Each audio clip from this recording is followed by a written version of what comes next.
Hello and welcome back to Cambium Connections. We are on to session 2. Once again, very excited to be here. Our next presenter is Antony Holmes. He is the VP of Millimeter Wave Products at Cambium Networks.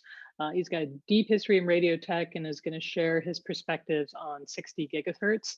I asked him to provide some fun facts about himself, and he told me he had to wait for the pubs to reopen for that to happen. So sadly, we're going to shorten the intro and go directly to his presentation. So Antony, please welcome to the session.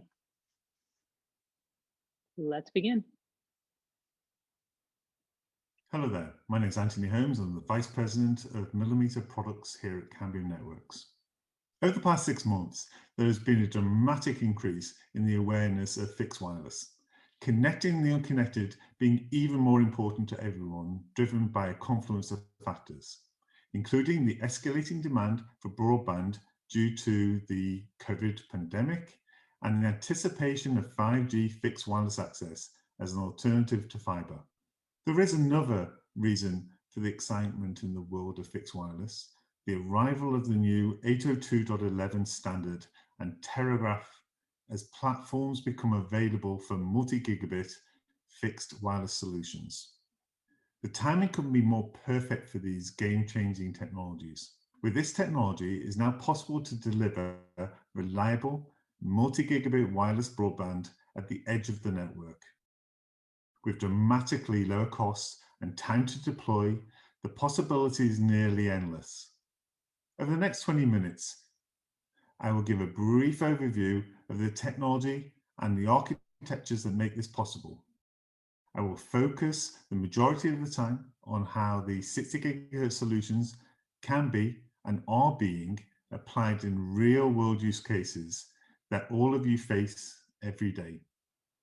Current view of fixed wireless are radios on tall towers in locations where wireless broadband is not viable, beaming down to the areas below. Now, we're bringing fixed wireless down to earth, literally.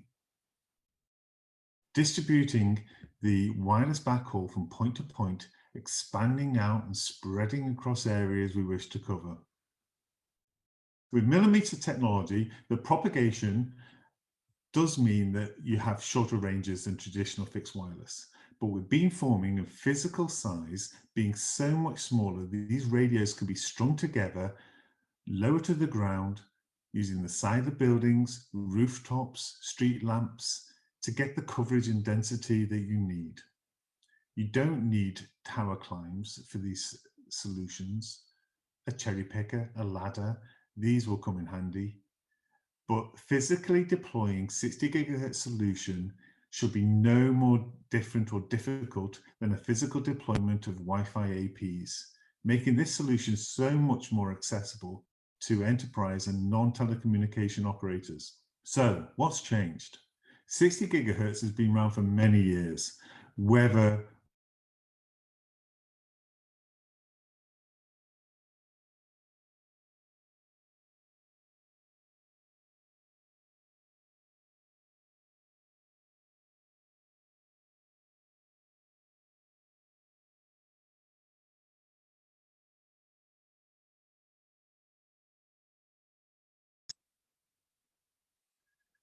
high availability, mesh networking and traffic rerouting and self-healing itself. And on top of all this, cloud management, zero-touch installs, scalability, high availability, allowing you to control hundreds, if not thousands of units in not one, but many networks. All this together gives you endless possibilities for the type of deployments that you can deploy this in. Small cell backhaul, campus area networks, fiber extensions, urban or rural networks, enterprise, anywhere that demands gigabit rates, you can use this technology to provide it. Now, standards are great, but that's just what they are, standards. They enable us wireless experts to build solutions that are easy to plan, to deploy, and manage. Solutions that just work. So, how do we turn these possibilities into reality? It starts with the radio technology from our partners like Qualcomm, technology based on the 11AY standard. There are enormous capabilities built into these chips that we can leverage because of the APIs, and we can tailor these to the demands of the different verticals and markets. Not all wireless devices are the same, even if they use the same technology, and that's because we use software to make the same radio, the same technology and chips to be optimized for different jobs. This is the software-defined radio. Distribution node, for example. This is where you want that radio, you want to be able to string that along the streets, connecting many clients along the way, backhauling information. Yet you want different clients to provide different ranges of throughputs. Not one platform serves all your needs. In addition to point-to-point, 60 gigahertz can be used in point-to-multipoint.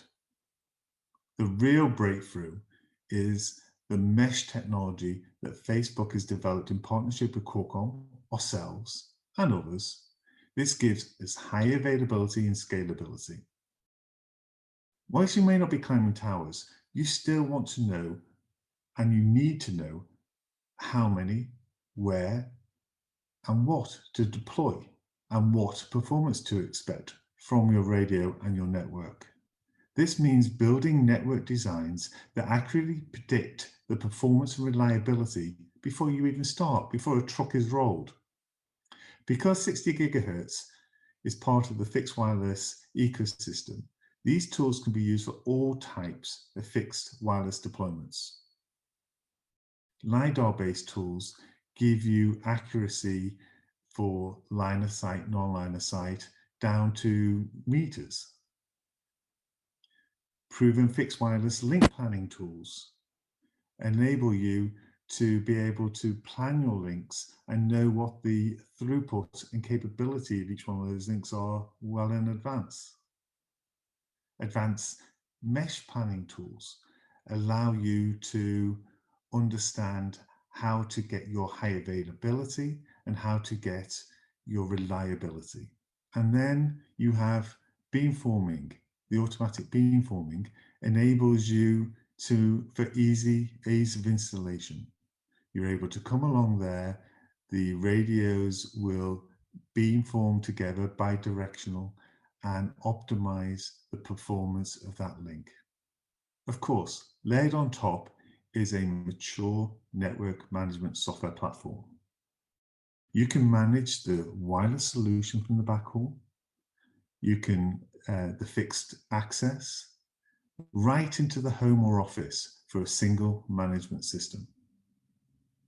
Again, while it's a new frequency, the same management concepts apply, which is why we can bring this new technology into these new use cases with proven management systems. So let's go through a few examples. City centre, for example. Gigabit wireless across your city centre. Point to point, you can have rooftop to rooftop connecting buildings, offices, or extending fibre point of presence from one point to the next. Next, mesh at root level. You can mesh multiple customers, multiple businesses, providing backhauling capability and internet access to each one of those. You can then go down to street level, from lamppost to lamppost, again, stringing units together in order to provide backhaul and access. Each one of these can have on there a Wi-Fi device to offer customers and consumers Wi-Fi access, or camera backhaul. Security cameras can be on here. So let's look at some real life examples. Here we have a Wi-Fi backhaul network in North America. Here we have a usual grid-based system of radios, and each one of these has a Wi-Fi device attached to it to offer customers and consumers a Wi-Fi access. In addition to this, we also have business clients who are demanding high throughput and data rates for their business needs.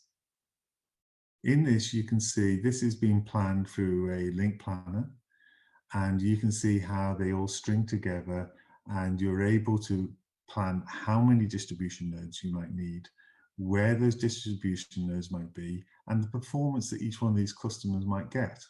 The red teardrops are potential future clients. You don't have to put in the radios to cover these yet, because the technology allows you to expand that network in the future to cover those areas as and when you bring those clients on board.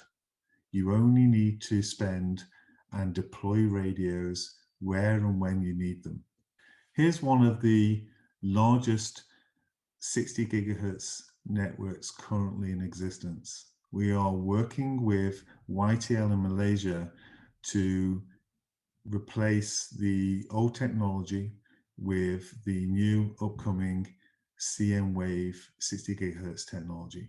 This is around about 400 radios throughout the city used to provide broadband services to both residential and enterprise customers. Again, it's also used to backhaul Wi-Fi, offering everyone in the city access to Wi-Fi, free Wi-Fi and public Wi-Fi. Now looking at residential broadband. Residential broadband, this can be from a small community like this, just linking just a few houses together, or can be many streets. The network could grow from 4 to 400. Basically, you can provide gigabit wireless backhaul and gigabit performance to each one of these houses. Let's look at some examples. Here we have in North America a rural application where they need to provide and show that gigabit rates can be given to each one of these customers.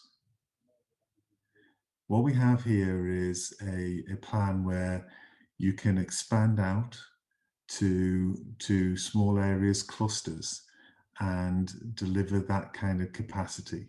As you can see here, we've got an uplink and a downlink running around about 1.8 gigabits per second to this customer premises.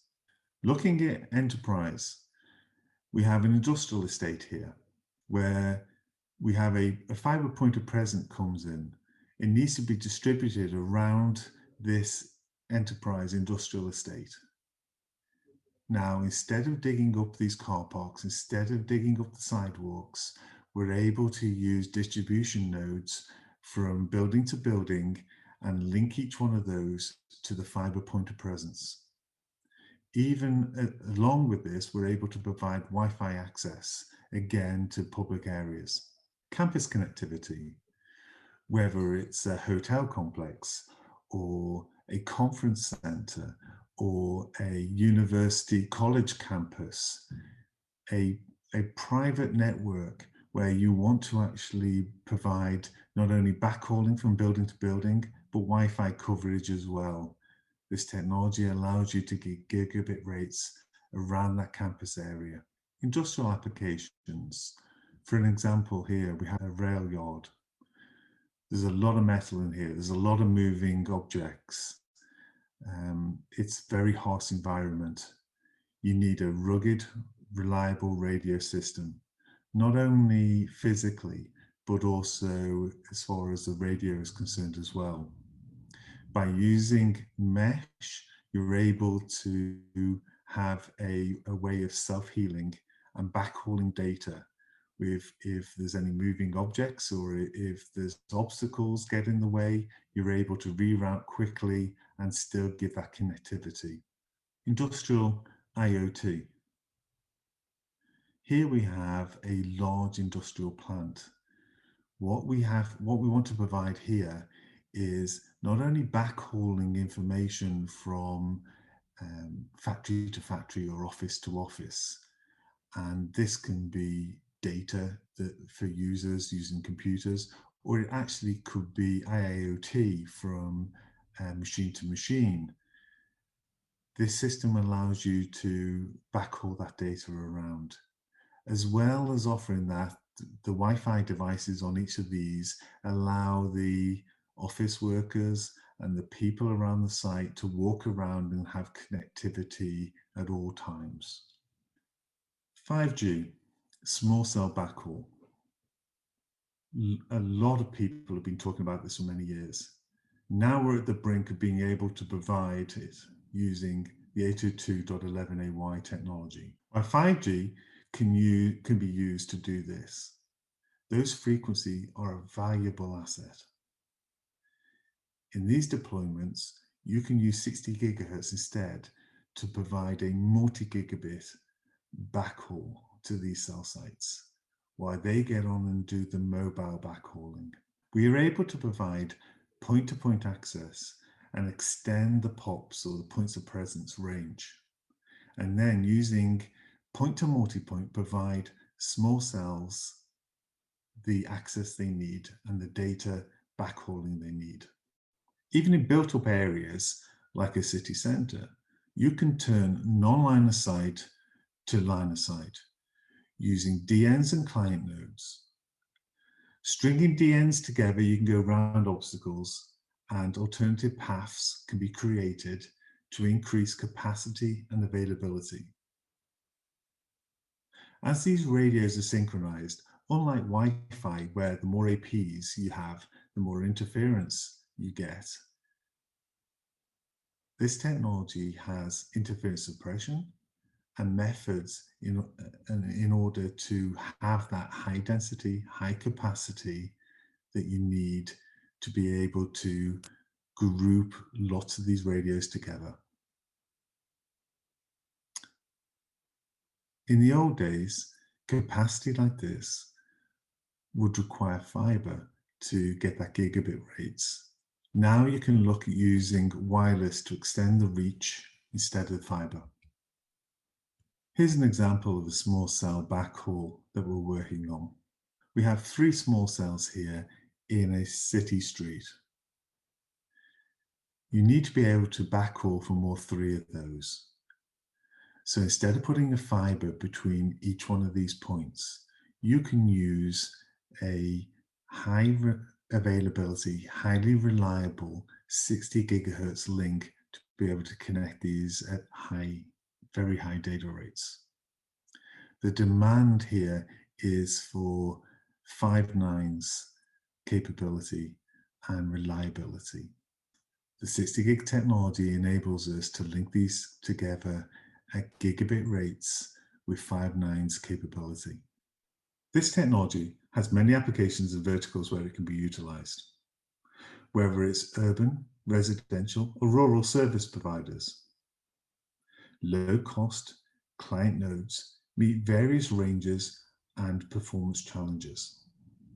But further to this, there are many examples where a radio like this helps with campuses, office sites, industrial applications, and even to expand coverage of fiber and provide that wireless fiber capability.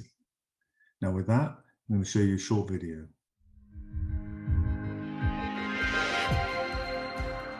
"60 gigahertz CN wave. Wireless is the new fiber." People need affordable broadband connectivity wherever they are. But how can a service provider rapidly deliver reliable multi-gigabit connectivity at affordable prices in locations where fiber technology is cost prohibitive? And how do you provide coverage exactly where it's needed while containing costs? Deliver multi-gigabit wireless speeds without all the hassle of trenching fiber with 60 gigahertz CN wave solutions. Now you can build a multi-gigabit wireless fabric from network infrastructure to last mile access. With our 60 gigahertz CN wave solutions, service providers rapidly connect people with better connectivity wherever they are. Enterprises easily and efficiently manage a private network tailored to the business. Utilities expand service offerings to include broadband.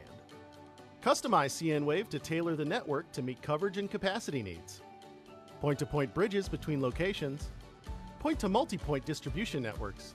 Highly efficient mesh networks to provide blanket coverage around obstacles. Leveraging the 802.11ay standard, 60 GHz cnWave delivers reliable high-speed connectivity at a low total cost. 60 GHz cnWave system components include the V5000 distribution nodes that support 2 coverage sectors up to 30 clients in a 280-degree arc with a single module. Client node options include the V3000 high gain module and the V1000 mid gain module. Plan the deployment with our Link Planner and CN Heat software tools. Manage the solution and the wireless infrastructure with end-to-end visibility in the CN Maestro management system. Network operators choose Cambium solutions for high reliability, cloud management with the CN Maestro system, and low total cost of ownership. Operators can deploy wireless broadband and indoor and outdoor Wi-Fi networks with confidence that they will work, even in demanding environments. Deploy fiber-like speeds now without trenching cables. 60 GHz cnWave solutions from Cambium Networks make it easy to deliver and manage edge connectivity and connect people, places, and things wherever they are. Wireless is the new fiber. Start building your solution today. Contact Cambium Networks.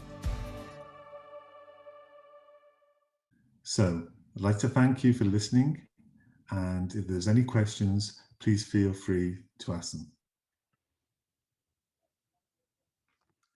Hello and welcome back, Antony. Thank you for that really great presentation on 60 gigahertz. I'm sure it actually gave people a lot more to think about than what they had been thinking about 60 gigahertz in the past.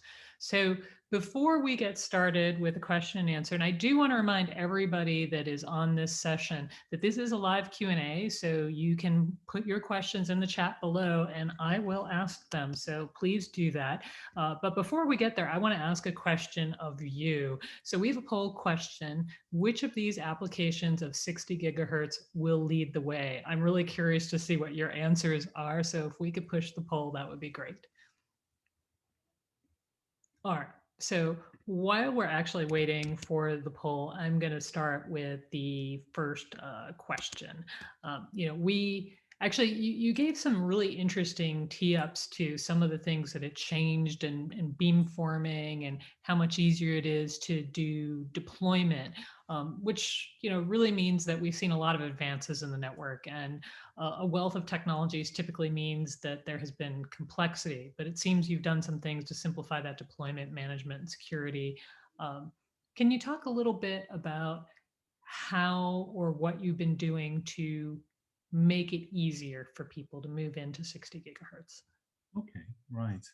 So, hello everyone. 60 gigahertz, the way deployment's made easier, I think, is really for fixed wireless access, is bringing it down from the mast. It should be as easy to deploy as a Wi-Fi AP is, and it really is about that ease of deployment. Taking a radio and these distribution nodes, you can string them together to form a network, get around obstacles by doing this.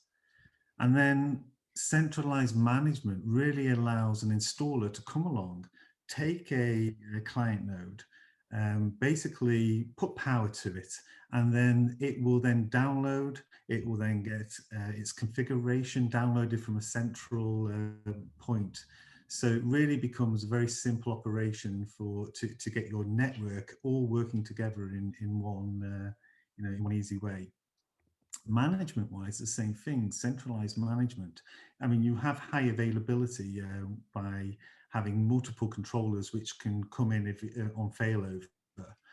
But again, each one of these nodes can actually work without management if that went down.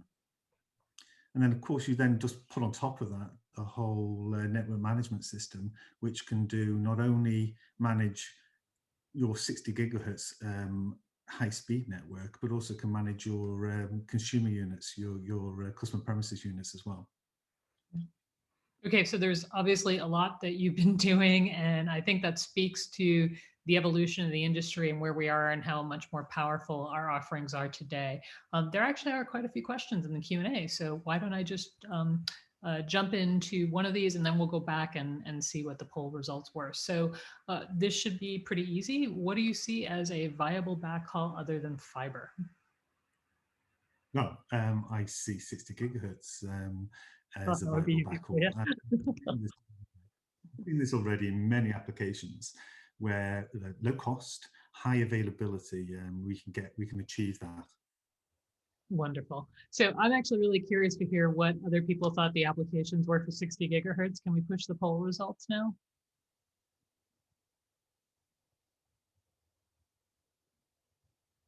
And it looks like we've got backhaul, campus. Looks like the big one is fixed wireless for business or residential access. Does that surprise you at all, Antony? I don't see it as a surprise. We see this already. We have thousands of units already deployed, or well, sorry, shipped and delivered. And we're actually seeing this. A lot of the proof of concepts was for that residential access. But it is surprising actually that the amount of city centres that are actually deploying this. As we saw that YTL, 500 radios covering the city. So I do see it moving from residential access to more of a smart city and small cell backhaul, etc. It's interesting you say that, because one of the things that struck me about the presentation you just did as I was writing down like all the different use cases that you saw. It was residential, it was industrial, it was urban, it was a much broader portfolio than I think most people think about. So I think there's a lot of opportunity for 60 gigahertz there. Okay, I'm going to jump back into the questions. So here's a question that says, city centers are great and all, but there are already fiber territories and generally well established at this point. How can 60 gigahertz be useful in non-urban environments? I really think it helps with the fiber. It helps extend fiber. We often call it a fiber extension. Yes, some cities have fiber in there, but it's not flooded everywhere. If you want to expand a small cell, you want to go across the street, it takes a lot of time and effort to get the planning permission to dig up that street. Whilst you could put in a 60 gig link, get a gigabit up to 3, even 7 gigabit link very quickly to span or bridge that road, that river, that bridge. It's very flexible. Perfect. Okay, thank you for that. Okay, so 60 gigahertz, another question came in. What are the issues when it comes to line of sight and there are trees between sites, say in a residential setting? Hold on, there's more to the question. In a residential setting or downtown core of a city. Okay, so this is where I see the difference of what 11AY and Terragraph has enabled us to do. Gone are the days where it's point to point. By using distribution nodes, you can actually string these together. I like to say you turn non-line of sight into line of sight by having multiple units talking to each other and going around obstacles. And where you have trees, you don't necessarily, gone are the days where you have just a single point and you're a micropop and you're just radiating out from that. You would have these distributed nodes, and a client node can connect to many of those, and it can decide which is the best one to do, because now you have beamforming on both ends of the link. I'm actually pretty excited about what we've seen as the opportunity around beamforming in terms of location, in terms of how we think about density and other things. So looking at another question, looking at the 60 hertz Terragraph deployments, power appears to be one of the bigger challenges. What solutions has Cambium seen implemented to provide resilient power to the distribution nodes? That makes a lot of sense. What do you think? So, I mean, power is, you need a DC power supply. And what we're seeing is street furniture is one of those lights, those street lights. Yes, you have to work with the city perhaps, or the owners of those lights. But what we're seeing is some really neat initiatives there, where they're sort of saying, look, let us have power using your lights, and we will provide free Wi-Fi access, because you can backhaul your Wi-Fi access over these, as well as still give backhaul or business and residential data. Perfect. So we have many ways of powering this. Okay. Started to break up there, but I heard we have many ways of powering this, so that makes a lot of sense. And I like the comment about the street furniture, because I think we're in the world, we're starting to get much more creative about how we think about connectivity and how do we integrate it into our environments, and how do we provide seamless connectivity, because it's so much more important for all types of services, smart cities and others that we're planning on looking at, and how do we leverage that as an extension. So one of the questions that came in is, what are the technology providers doing to bridge the handoff to carriers? I've set up musical festivals in rural areas where Verizon's backbone was saturated, and disabled services to towns in the surrounding areas. So what's happening in the industry to help the local prepare? Well, I think that's what we're trying to do here, is by making a distributed network, you're able to divide up that demand. But also you're able to bridge the gap to if you've got a fiber pop and it's a kilometer away, or it's away from your event, you can then use a device like this, quickly put it up, bridge that gap, and then be able to backhaul the services you want from that music festival. So it's all in conjunction. It's all sharing this with fiber. This isn't a fiber replacement. It's we can work with fiber with wireless to actually provide these services. That makes perfect sense. So at this point, I think we're pretty much at the close of the session. Thank you so much